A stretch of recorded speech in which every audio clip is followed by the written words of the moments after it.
بسم اللہ الرحمن الرحیم۔ السلام علیکم۔ پروگرام الکلام کے ساتھ آپ کا میزبان محمد شعیب رضا حاضر خدمت ہے۔ ناظرین کرام، اس پروگرام کے پہلے حصے میں ہم قرآن کریم کی کچھ آیات کو سمجھنے کی کوشش کرتے ہیں اور دوسرے حصے میں اپنے عہد کے جو نمائندہ سیاسی، سماجی، مذہبی موضوعات ہوتے ہیں ان کے اوپر پیدا ہونے والے سوالات اور اعتراضات کے جوابات جاننے کی کوشش کرتے ہیں۔ ہمارے ساتھ شریک گفتگو ہوتے ہیں جناب محمد امانت رسول صاحب۔ امان صاحب، بہت شکریہ آپ کے وقت کا۔ میرے ساتھ میری معاونت کے لیے موجود ہیں محمد شارق صاحب۔ شارق، بہت شکریہ آپ تشریف لائے۔ امان صاحب، آغاز کرتے ہیں اپنے پروگرام کا۔ ہم بات کر رہے تھے سورہ کہف پہ، اور اس میں ہم نے جو گزشتہ پروگرام تھا اس میں ہم نے بات کی تھی کہ اصحاب کہف کا جو قصہ ہے، جو واقعہ ہے، ان کی سرگزشت ہے، اس سے ہمیں کیا کیا سبق ملتا ہے، اور خاص طور پہ جو نوجوان ہے وہ اس سے کیا سبق ڈرائیو کر سکتا ہے۔ آج اس سے آگے ہم نے چلنا ہے۔ آپ اپنی پلیز گفتگو کا آغاز کیجیے گا۔ بسم اللہ الرحمن الرحیم۔ ناظرین کرام، کل ہم نے قصہ کہف، اس کے جو اسباق ہیں اور اس سے جو ہمیں عبرت حاصل ہوتی ہے، سبق حاصل ہوتا ہے اور ہمیں موقع ملتا ہے کہ ہم تدبر تفکر کریں، اس حوالے سے ہم نے بات کی تھی۔ آج آیت نمبر 27 سے 31 تک چند باتیں میں آپ کی خدمت میں پیش کرتا ہوں، اور پھر اس کے بعد وہ واقعہ ہے کہ جو دو افراد سے متعلق ہے، کہ ان میں سے ایک جو تھا وہ خوشحال تھا، اس کے دو باغ تھے، اس پہ ہم کل انشاءاللہ پھر تفصیل سے بات کریں گے۔ یہ درمیان میں کچھ آیات ہیں کہ جن میں اللہ سبحانہ و تعالیٰ نے پہلے جو واقعہ ہے اصحاب کہف کا، اس سے اور آنے والے واقعہ سے ایک تعلق بنتا ہے ان آیات کا، کہ جو میں اب آپ کے سامنے تلاوت کرنے لگا ہوں۔ فرمایا وَاتْلُ مَا أُوحِیَ إِلَيْکَ مِن کتاب ربک لا مبدل لکلماتہ، کہ آپ کے رب کی جو کتاب آپ پر وحی کی جا رہی ہے اس کی آپ تلاوت کیجئے، اور لا مبدل لکلماتہ، اللہ تعالیٰ کی جو کلمات ہیں اس کو کوئی بھی تبدیل کرنے والا نہیں ہے۔ وَلَن تَجِدَ مِن دُونِہ مُلْتَحَدًا، اور اللہ کے سوا آپ کسی کی بھی پناہ نہیں پا سکتے، یعنی اللہ سبحانہ و تعالیٰ ہی پناہ گاہ ہے۔ پھر آگے رسول اللہ صلی اللہ علیہ وسلم سے اللہ پاک یہ فرماتا ہے کہ وَاصْبِرْ نَفْسَكَ مَعَ الَّذِينَ يَدْعُونَ رَبَّهُمْ بِالْغَدَاةِ وَالْعَشِيِّ، کہ اے نبی صلی اللہ علیہ وسلم، آپ اپنے آپ کو ان لوگوں کے ساتھ روکے رکھیے جو صبح و شام اپنے رب کو پکارتے ہیں، یریدون وجہہ، اپنے رب کی رضا کو چاہتے ہوئے، وَلَا تَعْدُ عَيْنَاكَ عَنْهُمْ تُرِيدُ زِينَةَ الْحَيَاةِ الدُّنْيَا، اور آپ کی آنکھیں دنیا کی زندگی کی رونق کی خاطر ان سے ہٹنے نہ پائیں۔ یہ رسول اللہ صلی اللہ علیہ وسلم کو خصوصی طور پر اللہ پاک یہ تلقین فرماتا ہے۔ وَلَا تُطِعْ مَنْ أَغْفَلْنَا قَبْلَهُ عَنْ ذِكْرِنَا، اور اس شخص کی اطاعت نہیں کرنی کہ جس کے دل کو ہم نے اپنی یاد سے غافل کر دیا، وَاتَّبَعَ هَوَاهُ، اور جو اپنی خواہشات کی پیروی کرتا ہے، وَكَانَ أَمْرُهُ فُرُطًا، اور اس کا معاملہ حد سے گزر گیا ہے۔ ناظرین کرام، ان دو تین آیات کو اگر آپ مد نظر رکھیں، سب سے پہلی بات تو یہ ہے کہ رسول اللہ صلی اللہ علیہ وسلم کو اللہ پاک اس بات کی تلقین فرماتا ہے کہ آپ اللہ کی جو میری کتاب ہے اس کی تلاوت آپ لوگوں کے سامنے کیجیے، اور پھر اس کے بعد اللہ پاک یہ فرماتا ہے کہ عرب میں یعنی مکہ المکرمہ میں، وہاں پر ایک طرف تو وہ طبقہ تھا جو امراء کا طبقہ تھا، رؤساء کا طبقہ تھا، اور دوسری طرف وہ طبقہ تھا کہ جو غرباء کا طبقہ تھا، اور بہت سے ایسے لوگ تھے، مومنین تھے، صالحین تھے کہ جو امیر نہیں تھے، غریب لوگ تھے، لیکن وہ ایمان میں مخلص تھے، اللہ سے سچی محبت کرتے تھے۔ تو رسول اللہ صلی اللہ علیہ وسلم سے اللہ پاک یہ فرماتا ہے کہ آپ ان کے ساتھ جڑے رہیے،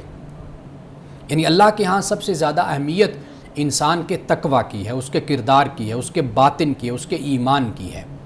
تو رسول اللہ کو اسی بات کی ہی اللہ پاک نے تعلیم فرمائی۔ اب وہ جو مقابل لوگ تھے، مخالف لوگ تھے، دوسرے لوگ تھے، ان میں ایک تو سب سے بڑی برائی یہ تھی کہ اللہ نے ان کے دلوں کو غافل کر دیا،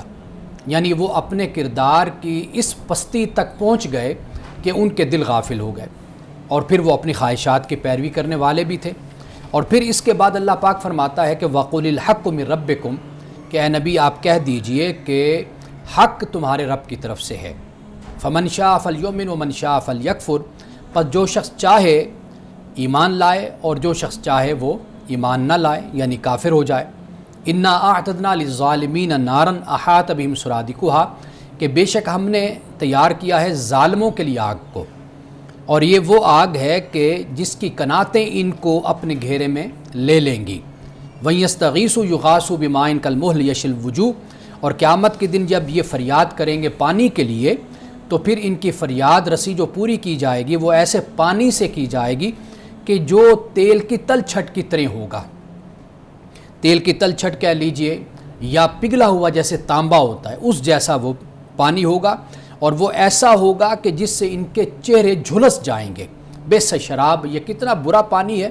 وساعت مرتفقہ، اور یہ کتنا برا ٹھکانہ ہے، کیسا برا ٹھکانہ جہاں پر یہ رہیں گے۔ اب یہ اللہ سبحانہ و تعالیٰ نے یہاں پہ ان لوگوں کا ذکر کر دیا جو کفر کرنے والے ہیں۔ ناظرین کرام، یہ صرف سمپل سادہ کفر نہیں ہے، بلکہ یہ وہ کفر ہے کہ جس پر یہ ڈٹے ہوئے ہیں اور تعصب کے ساتھ، ضد کے ساتھ، بغض کے ساتھ، کینہ اور حسد کے ساتھ اس پر قائم ہے، اور رسول اللہ صلی اللہ علیہ وسلم کے زمانے میں موجود ہے کہ جب کہ وحی اتر رہی ہے اس کے باوجود بھی یہ کان نہیں دھرتے اور اسلام کی مخالفت اور دشمنی میں مصروف رہتے ہیں۔ اب اس کے مقابل جو ایمان والوں کا گروہ ہے، اللہ سبحانہ و تعالیٰ نے ان کا بھی یہاں پر ذکر کیا، فرمایا ان الذین آمنوا وعملوا الصالحات، بے شک وہ لوگ جو ایمان لائے اور اچھے کام کیے، انا لا نضیع اجر من احسن عملا، کہ بے شک اللہ تعالیٰ فرماتا ہے کہ ہم نہیں ضائع کرتے اجر ان کا جنہوں نے اچھے کام کیے۔ اولئک لہم جنات عدن تجری من تحتہم الانہار، یہ وہ لوگ ہیں کہ جن کے لیے اللہ تعالیٰ نے ہمیشہ کے باغات کو تیار کیا ہے، اور یہ وہ باغات ہیں جن کے نیچے نہریں بہتی ہیں۔ یحلون فیہا من اساور من ذہب ویلبسون ثیابا خضرا من سندس واستبرق متکئین فیہا علی الارائک، اور فرمایا وہاں ان کو سونے کے کنگن پہنائے جائیں گے، اور وہ باریک اور دبیز موٹا ریشم کے سبز کپڑے پہنے ہوں گے، اور تختوں پر وہ ٹیک لگائے ہوئے بیٹھے ہوں گے۔ نعم الثواب، فرمایا کتنا یہ کیسا اچھا بدلہ ہے، وحسنت مرتفقہ، اور کیسی اچھی جگہ ہے یہ۔ یہاں پہ اختتام ہوتا ہے۔ ناظرین کرام، اب یہ بات مد نظر رکھیے کہ اللہ سبحانہ و تعالیٰ ضد کے ساتھ، یعنی ازداد جسے ہم کہتے ہیں کہ اپوزٹ چیز کو بیان کرتا ہے، اس سے اصل اس کی جو اہمیت ہے وہ واضح ہو جاتی ہے۔ یہ ایسے ہی ہے کہ جیسے ہم رات کا ذکر کرتے ہیں تو دن کا ذکر بھی کرتے ہیں، تو رات کا ذکر کرنے سے دن کی اہمیت واضح ہو جاتی ہے۔ اسی طرح ہم خوشحالی کا ذکر کرتے ہیں تو بدحالی کا بھی ذکر کرتے ہیں، ہم خوشی کا ذکر کرتے ہیں تو غم کا بھی ذکر کرتے ہیں، اسی طرح آسانی کا ذکر کرتے ہیں تو تنگی کا بھی ذکر کرتے ہیں۔ تو یہ ایک دوسرے کے اپوزٹ جب ایک بات کو بیان کیا جاتا ہے تو اس سے اس کا جو حسن ہے، خوبصورتی ہے، یا اس کی جو بدصورتی ہوتی ہے یا دکھ ہوتا ہے وہ زیادہ کھل کر سامنے آ جاتا ہے۔ تو اللہ سبحانہ و تعالیٰ یہاں پر جب کفر والوں کے عذاب کا اور ان کی سزا کا ذکر کرتا ہے تو ساتھ ہی اللہ سبحانہ و تعالیٰ ایمان والوں کا، عمل صالح کرنے والوں کا بھی ذکر کرتا ہے، اور یہ بتاتا ہے کہ اللہ قیامت کے دن ان کو کن نعمتوں سے نوازے گا۔ ناظرین کرام، ہمارے ساتھ رہیے گا، ملتے ہیں ایک بریک کے بعد۔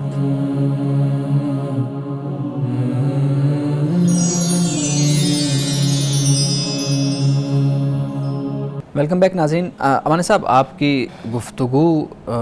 ان آیات پہ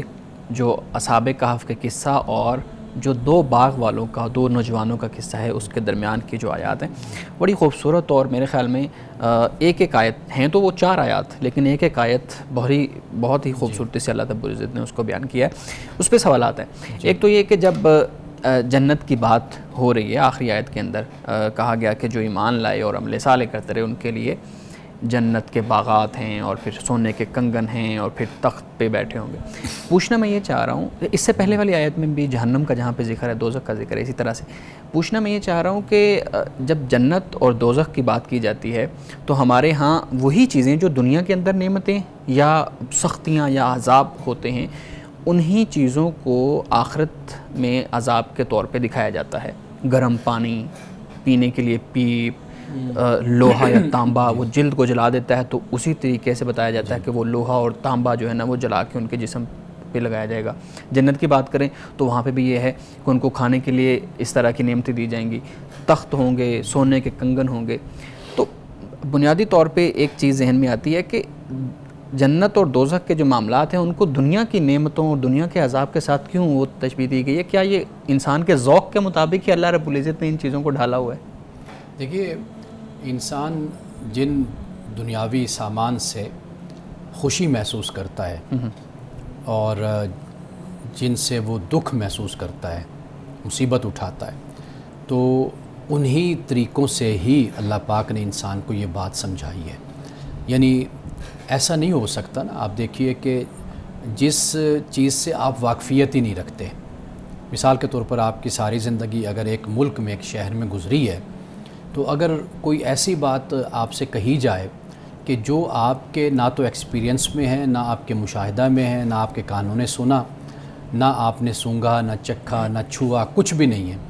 اگر اس کا ذکر آپ کے سامنے کیا بھی جائے تو اس کی تو کوئی اہمیت بھی آپ کے لیے نہیں ہوگی. وہ ادراک میں نہیں آئے گی، ادراک میں نہیں آئے گی، آپ کے تعقل میں نہیں آئے گی، آپ کو اس کی سمجھ نہیں آئے گی. تو جب سمجھ نہیں آئے گی تو واضح بات ہے کہ پھر اس چیز کی اس کا فہم بھی نہیں ہوگا، اہمیت بھی نہیں پھر ہوتی. تو اللہ سبحانہ و تعالیٰ نے در حقیقت جہنم ہو یا جنت، وہ انسان کو اس کی سطح پہ ایک بات کو سمجھایا ہے کہ یہ دیکھ لو، یہ جہنم ہے، دنیا میں یہ تکلیف ہوتی ہے تو تم سے برداشت نہیں ہوتی، تمہارے لیے اذیت کا باعث ہوتی ہے. اور اسی طرح جنت کا معاملہ ہے کہ جنت میں دنیا میں یہ نعمتیں ہوتی ہیں کہ جن سے تم خوش ہو جاتے ہو. جب تمہیں یہ آسانیاں، یہ سہولتیں، یہ خوشحالی، یہ امیری، یہ دولت تمہیں ملتی ہے تو کس طریقے سے تم خوش ہو جاتے ہو کہ بھئی یہ مجھے مل گیا ہے، اور یہ تمہاری کامیابی کا معیار ہوتا ہے. تو اسی طرح اللہ سبحانہ و تعالیٰ نے، لیکن ایسی بات نہیں ہے کہ قرآن نے فقط اتنی بات کہی ہے. نعمتوں کا ذکر ہوا تو اللہ نے یہ بھی ذکر کیا کہ ایسی بھی نعمتیں ہیں کہ جو تمہارے وہم و گمان بھی اس کا تصور تم نہیں کر سکتے، نہ تمہاری آنکھوں نے کبھی اس کو دیکھا، نہ تمہارے کانوں نے کبھی سنا، نہ تم نے چکھا، نہ چھوا. تو قرآن پاک اس کو بھی بیان کرتا ہے. اسی طرح جو سزا کا معاملہ ہے اس میں اضافے کی بات بھی قرآن پاک کرتا ہے. تو گویا کہ آغاز ہمیشہ بات کا وہیں سے ہوتا ہے کہ جہاں پر انسان کی جو حواس خمسہ ہیں، انسان کی جو محسوسات ہیں، انسان کی جو نفسیات ہے، جو انسان اس بات کو سمجھتا ہے تو پھر اس کے بعد اللہ پاک فرماتا ہے کہ اس سے آگے بھی بہت کچھ ہے. جنت کے حوالے سے بھی یہ فرمایا اور جہنم اور عذاب کے حوالے سے بھی یہی بات بیان فرمایا. اچھا، ایک اور چیز اسی عذاب اور انعام سے متعلق قرآن کریم میں انہی آیات کے اندر بتایا گیا ہے کہ ان کو سونے کے کنگن پہنائے جائیں گے. اب ہمارے ہاں جو ہم سنتے ہیں فقہی معاملات اور فقہی جو مسائل ہیں اس کے اندر بتایا جاتا ہے کہ جو آپ مرد کے لیے سونا پہننا، کنگن پہننا، یہ جو ہے نا وہ ٹھیک نہیں ہے، حلال نہیں ہے. اسی طریقے سے ریشم کا لباس ہے وہ حلال نہیں ہے. اسی طریقے سے ہمارے ہاں شراب حرام ہے، قرآن اس کو حرام کہتا ہے، لیکن آخرت میں بتایا جاتا ہے کہ آخرت میں ان کو ایک مشروب شراب کی طرح پلایا جائے گا. اصل میں شراب کہتے ہی مشروب کو ہیں، اور ہم نے معلوم نہیں کہ اس کو وہ والی شراب کیوں بنا دیا طور پہ وائن، اور اس میں ہم نے کیوں اس کو سمجھ لیا. باقی ضرور قرآن پاک نے یہ، اگر آپ کا سوال پورا نہیں ہوا جی میں چاہ رہا تھا کہ جب چیز اصولاً تو یہ ہونا چاہیے جو یہاں پہ حلال ہے وہ وہاں پہ بھی حلال ہونی چاہیے، جو یہاں پہ حرام ہے وہ وہاں پہ بھی، کیونکہ ریزن تو اس کی ایک ہی ہو سکتی ہے. مثال کے طور پہ کوئی چیز جو جسم کے لیے ہارمفل ہے، نقصان دہ ہے، وہ میں یہاں کھاؤں گا وہاں کھاؤں گا، ایک ہی طرح کی ہوگی. تو یہاں پہ ایک طرح سے زیورات اور یہ چیزیں حرام کر دیں، دوسری طرف حلال کر دیں، یعنی اس کو بتایا گیا ہے ایک چیز یہاں پہ حرام ہے اور دوسری جگہ پہ جا کے اس کو حلال کر دیا. تو یہ اصول کس طرح آپ اچھا، پہلی بات آپ کے پہلے سوال کو اور پہلے حصے کو لے لیتے ہیں کہ جہاں تک دیکھیں سونا کی بات ہے نا، سونے کی یا ریشم کی بات ہے دنیا کے حوالے سے، چونکہ ان چیزوں کا تعلق بن جاتا ہے فخر سے، مباحات سے، اور جسے ہم کہتے ہیں تکبر سے اور بڑائی کے اظہار سے. تو اس اخلاقی پہلو سے اسلام نے اس سے منع فرمایا، خاص طور پہ مردوں کے لیے، کیونکہ وہاں پر بادشاہ قیصر و کسریٰ اور عمراء جو وزراء وہ اپنی شان و شوکت اس کے ذریعے سے ظاہر کرتے تھے، اپنے اس فخر کو بیان کرتے تھے کہ دیکھو بھئی یعنی اچھا لباس اور یہ چیزیں، دوسروں کو حقیر خیال کرنا اور جب نکلنا تو اس انداز سے نکلنا. تو یہ چیز چونکہ رسول اللہ صلی اللہ علیہ وسلم کو ذاتی طور پر بھی پسند نہیں، اور آپ نے پھر امت کے لیے بھی اس بات کو بیان فرمایا. تو لہٰذا ان باتوں میں، ان سب کاموں میں بنیادی چیز جو ہے وہ اخلاقی، جسے ہم خرابی کہتے ہیں، اس کو پیش نظر ہمیشہ رکھا جانا چاہیے. مثال کے طور پر جیسے شلوار کو ٹخنے سے اوپر کرنے کا آپ نے فرمایا، جبکہ سیدنا ابو بکر صدیق رضی اللہ تعالیٰ عنہ کو اس سے استثناء بھی دے دیا. اگر آپ وہ حدیث پڑھیں تو انہوں نے عرض کیا رسول اللہ صلی اللہ علیہ وسلم میری تو تہبند ہمیشہ اکثر ایسے ہوتا ہے کہ وہ ٹخنوں سے نیچے ہوتی ہے. تو اب انہوں نے فرمایا تم ان میں شامل نہیں ہو. کیوں؟ اس لیے کہ اس وقت کپڑے کو اگر ٹخنے سے نیچے لٹکایا جاتا تھا نا زمین پر، یہ ایک تکبر کی بڑائی کی علامت کی جاتی تھی. آپ نے دیکھا ہوگا، پڑھا بھی ہوگا کہ جب بادشاہ چلتے تھے تو ان کے پیچھے ان کے جو غلام تھے خادم، وہ ان کا جبہ اٹھا کر پیچھے جاتے تھے. یہ ایک تکبر کی علامت. جیسے ہمارے ہاں اگر آپ یوں سمجھ لیجئے کہ اپنا بیگ خود نہیں اٹھانا، دو چار جو ساتھی ہیں ان کو اپنا پکڑا دینا، چھتری پکڑیا تو وہ کسی اور نے دوسرے کو دے دینی. تو یہ چیزیں اسلام میں اس نقطہ نظر سے پسند نہیں کی جاتی کہ اس میں اگر تکبر ہے، بڑائی ہے، فخر کا انداز ہے اور دوسرے کو حقیر خیال کرنا ہے تو پھر ان چیزوں کو منع آپ نے فرمایا. تو یہ جو تصور ہے، یہ جو پس منظر ہے، اسے ہمیشہ ہمیں یاد رکھنا چاہیے اور اس بنیاد پر ان چیزوں کو پھر امت میں پسند نہیں کیا گیا. ایک بات. دوسری بات جو آپ نے مشروب کے حوالے سے میں پہلے عرض کر رہا تھا کہ قرآن پاک نے شرابن طہورا کی بات کی ہے. لوگ شراب پیتے تھے اس ٹائم اور لوگوں کی ایک رغبت بھی تھی، لیکن جب آپ اللہ کے لیے ایک چیز کو چھوڑ دیتے ہیں تو اللہ پاک یہ فرماتا ہے کہ میں وہاں پر یہ تمہیں مہیا کروں گا، دوں گا. لیکن وہاں پر جو شراب کا انداز وہاں پر جو بیان ہوا قرآن پاک ہم پڑھتے ہیں تو فرمایا کہ اس سے بھئی ایسا نہیں ہوگا کہ تمہارے اوسان خطا ہو جائیں، تم حواس باختہ ہو جاؤ، تم اپنے اوپر کنٹرول چھوڑ دو. یہ ساری خوبیاں پھر اس شراب کے ساتھ بیان کی گئی. اس کو شراب کیسے کہیں گے؟ یعنی شراب سے مراد مشروب ہے، یعنی یہ جو پینے کے لیے یہ یعنی اس سے مراد مشروب ہے. جیسے آپ ڈرنک کہہ دیتے ہیں، یہ اس سے مراد ہے. لیکن چونکہ اس وقت ایک چیز مستعمل تھی، لوگ استعمال کرتے تھے، لوگ پیتے تھے، ان کو مقابلے میں یہ کہا گیا کہ بھئی وہاں پر جو تمہیں مشروب ملے گا وہ اس دنیا جیسا مشروب نہیں ہوگا کہ جس سے تم ذرا بھی پیتے ہو تو تم اپنے کنٹرول میں نہیں رہتے، آپے سے باہر ہو جاتے ہو. تو وہاں پر جو تمہیں ملے گا وہ صاف ستھرا وہ مشروب ہوگا. صحیح ہے، بالکل صحیح ہے. یعنی اس چیز کو ہمیں خاص بیک گراؤنڈ میں اور پس منظر میں دیکھنا چاہیے، یہ سونے اور ریشم اور ان چیزوں کے جو معاملات ہیں. بالکل. یعنی کہ جیسے میں نے عرض کیا نا کہ آپ اس طرح دیکھیں کہ بھئی مثال کے طور پر کوئی تہذیب، کوئی کلچر ایسا ہے کہ جہاں پر اگر ان چیزوں کو نہیں برا خیال کیا جاتا وہ لوگ پہن لیتے ہیں، مرد بھی پہنتے ہیں، لیکن اس میں یہ پہلو ہمیشہ غالب رہے گا کہ اس میں تکبر نہ ہو، فخر نہ ہو، دوسروں کو حقیر سمجھنا نہ ہو، اپنی نمود و نمائش نہ ہو، اپنی دولت کا دکھاوا نہ ہو. یہ جو رویہ ہے یہ اسلام میں شدید ناپسند رویہ ہے. بالکل ٹھیک ہے. اور ایک نئے زاویے سے آپ نے اس چیز کو جو ہے نا وہ ہمارے سامنے رکھا ہے. اور بہت سی اس طرح کی اور بھی چیزیں، جیسے آپ نے ٹخنوں شلوار والی بات کی ہے کہ ٹخنوں سے اوپر اور نیچے، اس کی ریزن کیا ہے، اور یہ سونے اور چاندی کے معاملات ہیں. بالکل اور بھی سوالات ہیں لیکن ہم ایک وقفے پہ جائیں گے. ناظرین کرام ہمارے ساتھ رہیے گا، ملتے ہیں ایک بریک کے بعد.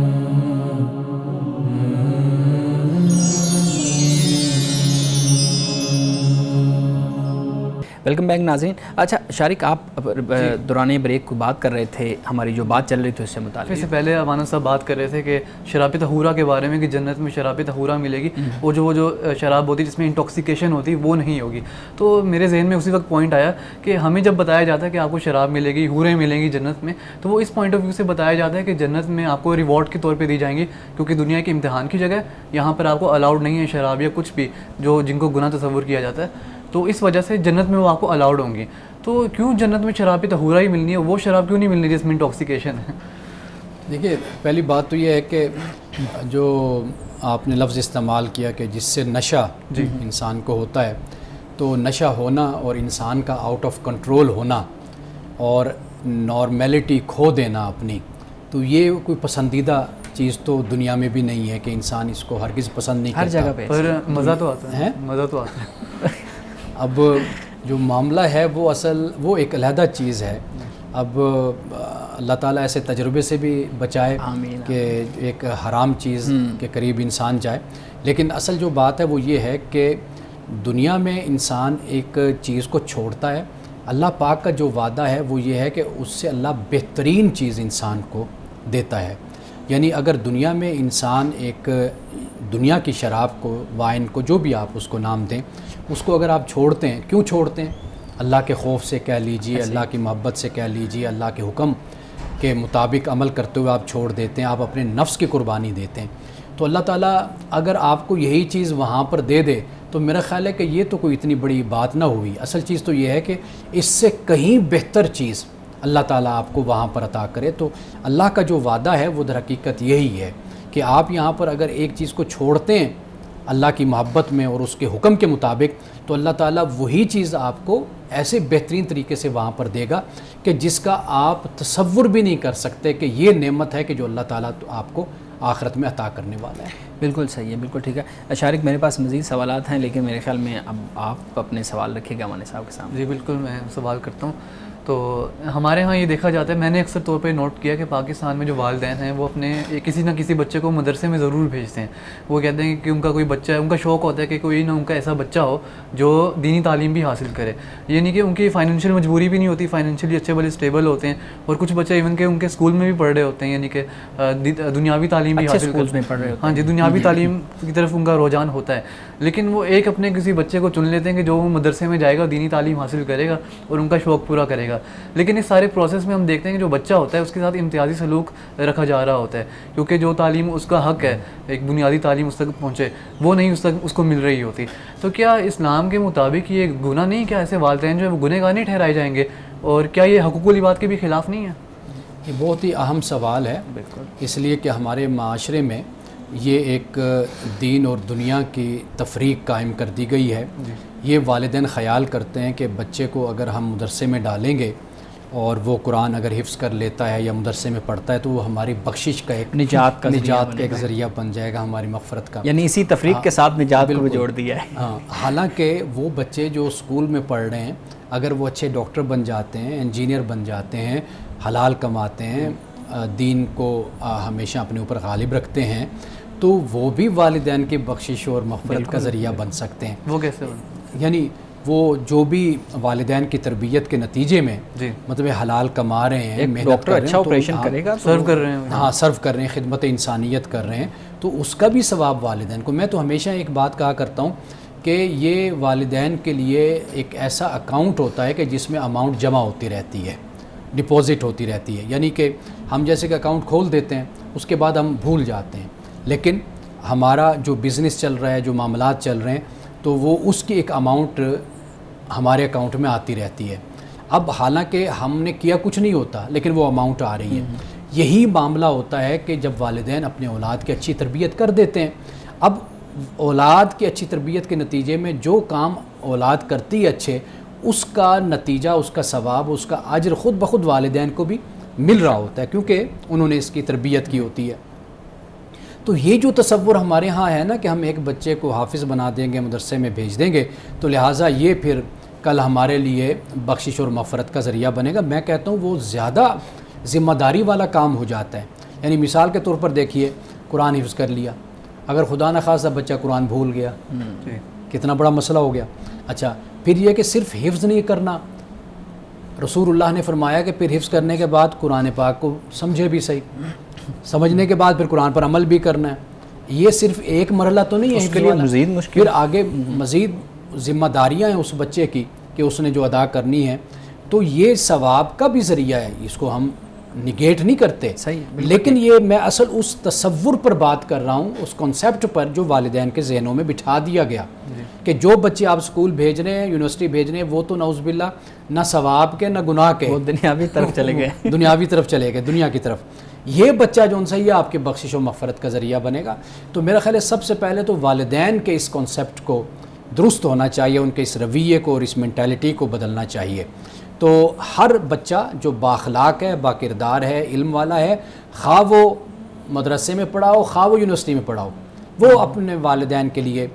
باعث اجر اور باعث ثواب اور باعث مغفرت وہ بنتا ہے, اپنے اعمال کی وجہ سے, اپنے اعمال کی بنیاد پر, اور وہ نتیجہ والدین کی تربیت کا ہوتا ہے. اچھا, آپ نے ابھی اصطلاح استعمال کی بچوں کو اپنے, یعنی کہ بچوں کو بخشش کا ذریعہ سمجھا جاتا ہے والدین کی جانب سے. یہ کافی آپ نے صحیح نشاندہی کی ہے, کیونکہ ہمارے ہاں ویسے بھی کلچر رائج ہے کہ والدین کی جانب سے ایسے ٹریٹ کیا جاتا ہے بچوں کو, اور والدین ایسے سوچتے ہیں کہ جو بچہ ہم نے پیدا کیا ہے اس کو ہم اپنے لیے استعمال کریں گے, ایک پروڈکٹ کے طور پہ ٹریٹ کرتے ہیں کہ جو ہم نہیں کر پائے وہ یہ کر پائے گا, ہماری خواہش پوری کرے گا, جس طرح کی بھی. اور آپ نے بھی ابھی ذکر کیا کہ بچوں کو بخشش کا ذریعہ سمجھا جاتا ہے. تو کیا اسلام میں یعنی اس کو کیسے یعنی کہ دیکھا جاتا ہے, کیا یہ بالکل ٹھیک عمل ہے؟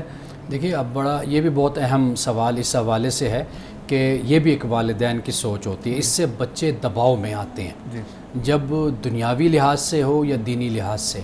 یعنی اس طرح دباؤ میں آتے ہیں کہ جی میں تو نہیں ڈاکٹر بن سکا، میرا یہ بچہ ڈاکٹر بنے گا، میں تو یہ نہیں کر سکا، یہ وہ مجھے کر کے دکھائے گا، تو وہ ناتواں کندھوں پہ بہت بڑا بوجھ ڈال دیا جاتا ہے، تو یہ رویہ بھی بچوں کو نفسیاتی طور پر دباؤ میں لاتا ہے۔ تو لہٰذا بچوں کی اپنی دنیا ہے، جیسے حضرت علی رضی اللہ تعالیٰ عنہ کا ایک قول منسوب کیا جاتا ہے کہ وہ اپنے زمانے کے ہیں بچے، تو ان کو اپنے زمانے کے حساب سے ان کو پھلنے پھولنے دو، ترقی کرنے دو۔ تو یہ بات سب سے زیادہ اہم ہے کہ والدین بچوں کو بالکل دباؤ میں نہ لائیں۔ میں تو ہمیشہ یہ بات کہا کرتا ہوں کہ آپ بچوں کی صرف نگرانی کریں، دیکھ بھال کریں، اور ان کو اپنی مرضی کے مطابق ان کو آگے بڑھنے دیں۔ یعنی آپ والدین ہیں تو آپ کیا کر سکتے ہیں؟ یہی کر سکتے ہیں کہ اگر اولاد کچھ کرنا چاہتی ہے تو آپ ان کو سپورٹ کریں، فائنینشلی سپورٹ کریں، مورلی ان کو سپورٹ کریں، ان کے ساتھ آپ چلیں، آپ ان کو کھلا ماحول دیں، نہ یہ کہ آپ ان کے لیے رکاوٹیں کھڑی کرتے چلے اگر جائیں۔ کہیں پہ وہ غلط ہے تو ان کی اصلاح کر دیں، ان کو بتا دیں، اچھے طریقے سے نصیحت کر دیں، تو یہ سب سے اچھا طریقہ ہوتا ہے۔ اور یہ جو آپ بات کہہ رہے ہیں یہ واقعی ایسا ہے کہ ہمارے ہاں بچوں کو دباؤ میں لایا جاتا ہے اور شروع سے ہی کہنا شروع کر دیتے ہیں کہ اے پتر میرا ڈاکٹر بنے گا، تو وہ بیچارہ خام خواہ ایسے مشکل میں ہوتا ہے کہ اس کا رجحان ہی نہیں ہوتا کہ بھئی میں کیوں ڈاکٹر بنا، اور اگر وہ والدین کی بات نہ مانے تو وہ نافرمانی کی طرف پھر اس کو لے کر اچھا بچپن میں بھی کہتے ہیں کہ بچپن میں بھی شادیاں کر دی جاتی ہیں کسی کی ہوگی آپس میں، ایسے بھی سننے میں آتا ہے۔ یہ بھی ایک ہمارے ہاں ایک بڑا مسئلہ ہے، وہ یہ ہے کہ جیسے بچپن میں منگنیوں کا رواج بھی ہوتا ہے یا منسوب کر دیا جاتا ہے، تو یہ طریقہ کار بھی درست نہیں ہے، اس لیے کہ بچے جب جوان ہوتے ہیں تو پھر وہ اس کو بھی نافرمانی خیال کیا جاتا ہے کہ دیکھو اس نے اپنے ماں باپ کی خواہش کا احترام نہیں کیا، خیال نہیں کیا۔ تو میرا خیال ہے کہ بچوں کو ہر طریقے سے آزاد کرنا چاہیے، تعلیمی لحاظ سے بھی وہ اپنی چوائس ہو، جو ان کا کیریئر ہے وہ اس کو بنائیں، آگے اپنی زندگی میں جب ان کی عمر ہوگی تو وہ جو بہترین والدین بھی ان کے لیے انتظام کریں، دیکھیں، اور اولاد کو دکھائیں، مشورہ کریں اور آزادی دیں کہ بھئی آپ اپنی مرضی کے مطابق فیصلہ کریں، جیسے آپ کہیں گے ہم آپ کے ساتھ ہیں۔ بالکل ٹھیک۔ اچھا ہمارے ہاں آزادی کو بھی برا سمجھا جاتا ہے اصل میں، اور یہ تاثر دیا جاتا ہے کہ آزادی کوئی گناہ کا عمل ہے اور اس کو بے حیائی کے ساتھ منسلک کیا جاتا ہے۔ تو لیکن اگر میں اپنے فیصلے کرنا چاہتا ہوں اپنی مرضی سے، میرا کچھ کرنے کا دل کرتا ہے اور میں اپنے فیصلوں میں آزادی چاہتا ہوں، تو کیا یہ نہیں کہ مجھے آزادی الاؤڈ نہیں ہے؟ کیا یہ گناہ کا عمل ہے؟ دیکھیے جب انسان عاقل ہے، بالغ ہے، سمجھدار ہے، تعلیم یافتہ ہے، تو وہ اپنے معاملات میں آزاد ہے، ایک بات۔ دوسری بات یہ ہے کہ یہاں پر جو والدین کی پوزیشن ہے وہ یہ ہے کہ ایک اچھے ناصح کی، ایک مشورہ دینے والے کی، ایک اچھے کونسلر کی آپ کہہ لیجئے کہ وہ اپنے بچوں کو اچھا مشورہ دیں۔ یعنی مثال کے طور پر دیکھیے، بچہ اگر اپنی زندگی میں پروفیشن کے حوالے سے کوئی ڈیسائیڈ کرتا ہے، کیریئر کے حوالے سے، تو اگر والد یا والدہ تعلیم یافتہ ہیں اور وہ باقاعدہ طور پر کسی پروفیشن کے ساتھ وابستہ ہیں، تو وہ اپنے بیٹے کو بتا سکتے ہیں کہ بیٹا یہ پروفیشن آج کے زمانے کے مطابق ہے، اس میں آپ کا وقت زیادہ لگے گا، خرچہ زیادہ ہوگا، آپ کی زندگی کے سال زیادہ اس میں خرچ ہوں گے، یا آپ کا جو رجحان ہے وہ آپ کا شاید اس طرف نہیں ہے، تو آپ یہ دیکھ لیں کہ آپ اس شعبے کو چن لیں، اس کو آپ چھوڑ دیں۔ یہ والدین کا مشورہ ہوتا ہے۔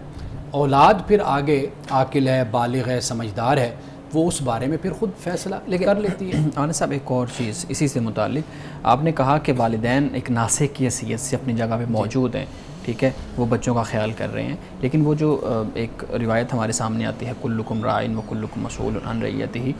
تو وہ پھر کہاں پہ جا کے والدین جواب دہ ہوں گے؟ یعنی وہ کہاں پہ جا کے اپنی رعیت کے بارے میں جواب دہ ہوں گے؟ یہ جو آپ نے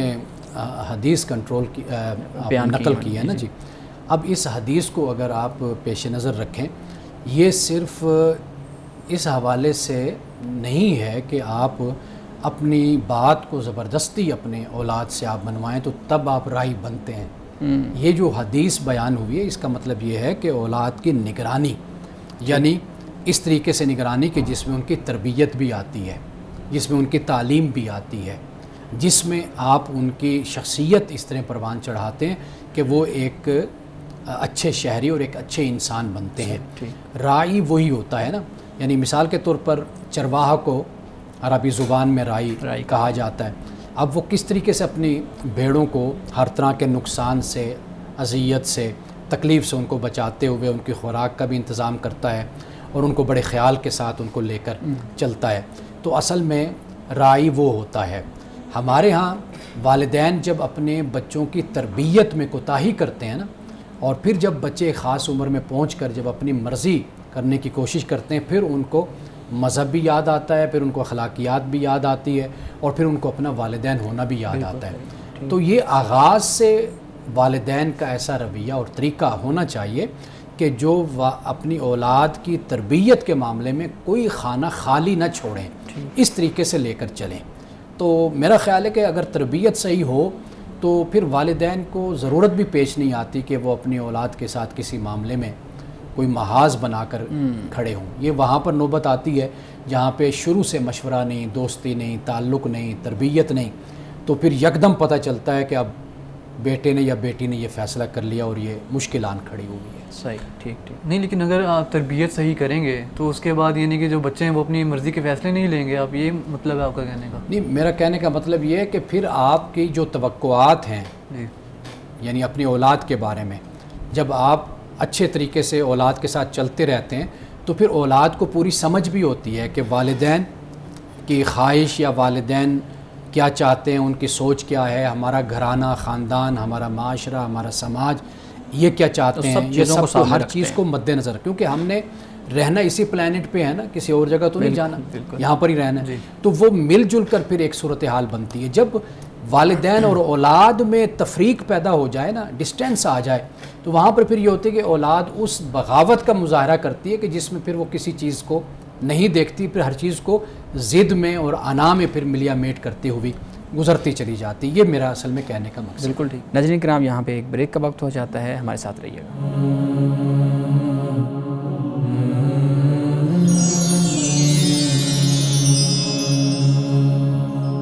ویلکم ایک. ناظرین، شارق آپ امانت صاحب کے سامنے سوال رکھیے. اچھا، تو ہم ابھی بات کر رہے تھے کہ والدین اور بچوں کے درمیان جو تناؤ ہوتا ہے اس حوالے سے، تو یہ بھی دیکھنے میں آتا ہے کہ والدین جو ہیں وہ اپنے بچوں کو سمجھاتے ہیں، بتاتے ہیں کہ دیکھو ہم نے تمہیں پیدا کیا ہے، ہم نے تمہارے لیے اتنا کچھ کیا ہے، اور ایسے تاثر پیدا کرتے ہیں جیسے احسان کیا ہے انہوں نے، اور کہا بھی جاتا ہے لفظوں میں کہ تمہیں ہمارا احسان جو ہے وہ کبھی بھی اتار نہیں سکتے. بہت عام ہے یہ ہمارے معاشرے میں اس طرح کی باتیں. لیکن ایک عاقل اور بالغ شخص جس میں دماغ ہے، وہ آٹومیٹکلی یہ کوشچن آتا ہے، وہ نافرمانی نہیں کرنا چاہتا، بس ایک سوال اس کے ذہن میں آتا ہے کہ ماں باپ نے جب مجھے پیدا کیا اس وقت میرا ڈیسیجن تو نہیں تھا، نہ میں اس دنیا میں تھا، تو مجھ سے پوچھ کے تو پیدا نہیں کیا، تو ابھی ان کی ذمہ داری ہے وہ پورا کریں نہ کریں. تو یہ کیوں ایسے کیوں جتاتے ہیں جیسے کوئی احسان کیا ہے؟ اچھا، ایک بات تو یہ ہے کہ جو احسان کرنے والا ہے اس کو احسان جتانا نہیں چاہیے. کسی بھی صورت اہم بات یہ ہے، اور خاص طور پر والدین کو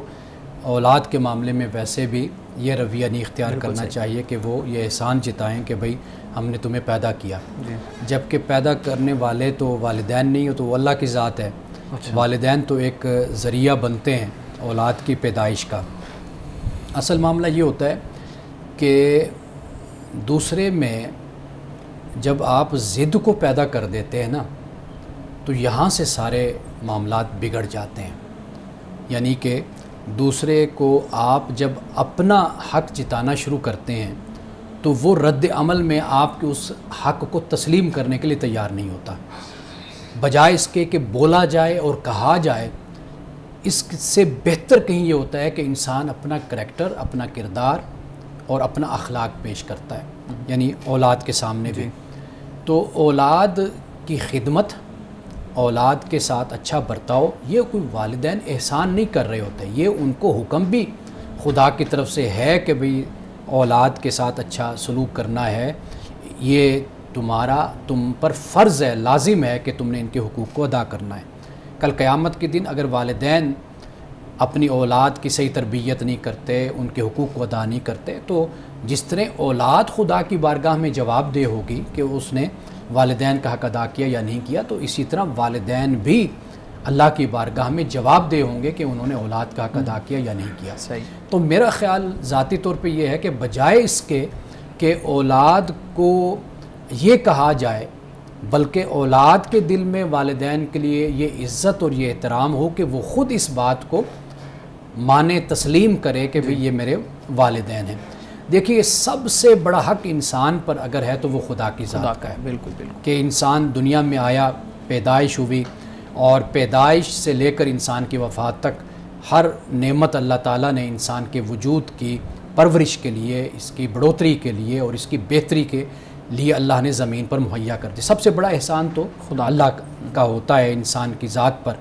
اور پھر اس کے بعد انسان کے والدین جو اس کی پیدائش کا ذریعہ بھی بنتے ہیں، اس کی تربیت اور تعلیم کا ذریعہ بنتے ہیں، تو والدین کو اپنی ذمہ داری بہتر طریقے سے ادا کرنی ہے، اور باقی سارے معاملات انہیں چاہیے کہ وہ اللہ پر چھوڑ دیں، اور اولاد اپنی جگہ پر اس بات کا ادراک کرے، اس بات کو سوچے کہ بھئی اگر مجھے والدین سمجھاتے ہیں یا کہتے ہیں یا بتاتے ہیں تو کہاں کہاں پر میں غلط ہوں، کہاں کہاں پہ میری بہتری اس میں ہے کہ جو مجھے والدین، واضح بات ہے کہ عمر میں بھی بڑے ہیں، علم میں بھی بڑے ہیں، تجربہ بھی ان کا زیادہ ہے، تو وہ مجھے جو باتیں سمجھاتے ہیں، تو میرا خیال ہے کہ اگر اس طریقے سے دونوں طرف سے بہترین رویہ ہو تو پھر ایک اچھی ریلیشن شپ، ایک اچھا تعلق جو ہے وہ گھر میں رہتا ہے، اور گھر کا ماحول بھی پھر بہتر ہوتا ہے۔ لیکن آپ والدین کی ذمہ داری کو احسان کیسے کہیں گے؟ کیونکہ احسان کا جو مطلب ہے وہ تو یہ ہے کہ آپ کسی کو کچھ او نہیں کرتے لیکن پھر بھی آپ اس کے لیے کچھ کر رہے ہیں، یہ احسان ہے۔ لیکن ماں باپ جو ہیں ان کی تو ذمہ داری ہے باقاعدہ، کیونکہ انہوں نے خود، یعنی کہ آپ کہہ رہے ہیں اللہ نے ذریعہ بنایا، ٹھیک ہے، لیکن فیصلہ تو انسانوں نے لیا نا، کہیں نہ کہیں وہ ذمہ دار ہیں۔ ہم پوری طرح تو نہیں کہہ سکتے کہ اللہ نے ہی کیا ہے، سب کچھ اللہ کر رہا ہے، کوئی بات نہیں، بالکل نو ڈاؤٹ، لیکن انسانوں کا بھی ایک رول ہے۔ دیکھیے میں نے پہلے بات ایک کہی، فرائض کی بات، یعنی پہلے میں نے فرض کی بات کی نا، اور میں نے یہ جملہ بھی بولا ہے کہ کوئی احسان، ہم اس معنی میں بول رہا ہوں کہ جو ہم اپنی اردو زبان میں کہتے ہیں کہ بھئی بڑا مجھ پہ کوئی احسان نہیں کیتا، تو میں اس معنی میں لے رہا ہوں کہ والدین کی تو ذمہ داری ہے، اس میں کوئی شک نہیں ہے، ان کو بہتر طریقے سے ادا کرنا ہے، اور اپنی طرف سے رب کی بارگاہ میں سرخرو ہونا ہے کہ میں نے اپنی طرف سے پوری کوشش کی، باقی اے اللہ تو، کئی دوست میرے پاس آتے ہیں اپنی اولاد کے بارے میں مشورہ کرتے ہیں، میں انہیں ہمیشہ ایک بات کہتا ہوں کہ بھئی آپ اپنا جو آپ کا جو فرض ہے آپ اس کو بہتر طریقے سے ادا کیجئے، باقی اللہ کی بارگاہ میں دعا کیجئے کہ اللہ تعالیٰ مزید توفیق عطا فرمائے اور ہدایت عطا کرے۔ بالکل صحیح ہے۔ اچھا مولانا صاحب، اب ہمارا وقت ہوا چاہتا ہے آج کی حدیث کا، تو آپ آج کی حدیث بیان کیجیے۔ آج کی یہ بڑی اہم حدیث ہے۔ رسول اللہ صلی اللہ علیہ وسلم کے ایک صحابی بیان کرتے ہیں کہ ہم آپ کے پاس بیٹھے ہوئے تھے تو آپ نے وضو کا پانی منگوایا، اور اس میں پھر آپ نے ہاتھ ڈالے اپنے دست مبارک، اور پھر آپ نے وضو کیا، اور جب وہ پانی بچ گیا وضو کا پانی تو ہم نے اس کو پی لیا۔ تو رسول اللہ نے، صحابہ کہتے ہیں کہ ہم سے پوچھا کہ یہ تم نے ایسا کیوں کیا کہ جو وضو کا پانی بچا تھا وہ تم نے پی لیا؟ تو وہ کہنے لگے، عرض کی یا رسول اللہ صلی اللہ علیہ وسلم، یہ ہم نے اس لیے کیا کہ ہم اللہ اور اس کے رسول سے محبت کرتے ہیں۔ تو آپ نے اس موقع پہ کیا فرمایا؟ آپ نے فرمایا کہ اگر تم چاہتے ہو کہ تم اللہ اور رسول کے محبوب بن جاؤ، یعنی تم تو محبت کرتے ہو، اور تم اگر یہ چاہتے ہو کہ اللہ اور رسول بھی تم سے محبت کریں تو پھر یہ کام کیا کرو۔ پہلا کام فرمایا کہ جب تم کو امانت دی جائے، سونپی جائے، تو اس کو پھر ادا کرو، یعنی صحیح اچھے طریقے سے، اور جب بات کرو تو سچ بولو، اور جو لوگ تمہارے پڑوس میں ہیں ان کے لیے اچھے پڑوسی تم ثابت ہو، یعنی عملی طور پر اپنے آپ کو ایک اچھا مسلمان بنانا۔ یہ در حقیقت اللہ اور اس کے رسول محبت کرنے والے ہوتے ہیں پھر ایسے شخص سے کہ جو اپنے اندر یہ خوبی پیدا کر لیتا ہے۔ یعنی صرف یہ بات نہیں ہے کہ ہم زبان سے کہتے رہیں، یا پانی وضو کا پی لیا ہم نے، یا کوئی اور ہم نے اپنے لیے تبرک خیال کر لیا، نہیں، بلکہ اللہ اور اس کے رسول کا محبوب بننا، اس کا تقاضا یہ ہے کہ ہم اپنے آپ کو ایک اچھا مسلمان بنائیں، ایسا مسلمان کہ جو جب ہمیں کوئی امانت دے تو ہم اس کو ویسی کی ویسی امانت اس کے سپرد کر دیں، یا پھر ہم جب بولیں تو سچ بات کریں، اور اپنے پڑوسی کا ہم خصوصی طور پہ خیال رکھیں اور اس کے ساتھ ہم اچھا سلوک کریں۔ آپ نے مدلل انداز کے اندر آج کی جو آیات تھی ان کا منشا اور ماوا بیان کیا اور سوالات کے جوابات دیے۔ Thank you so much again, بہت شکریہ شارک آپ کے وقت کا۔ ناظرین کرام، ہمارے پروگرام کا وقت ختم ہو گیا ہے، اس دعا کے ساتھ اپنے پروگرام کا اختتام کریں گے۔ اللہ رب العزت حسن کلام اور تاثیر کلام عطا فرمائے، ہماری زبان کے گروں کو کھول دے اور سننے والوں تک خیر کا پیغام پہنچے۔ اجازت دیجیے، خدا حافظ۔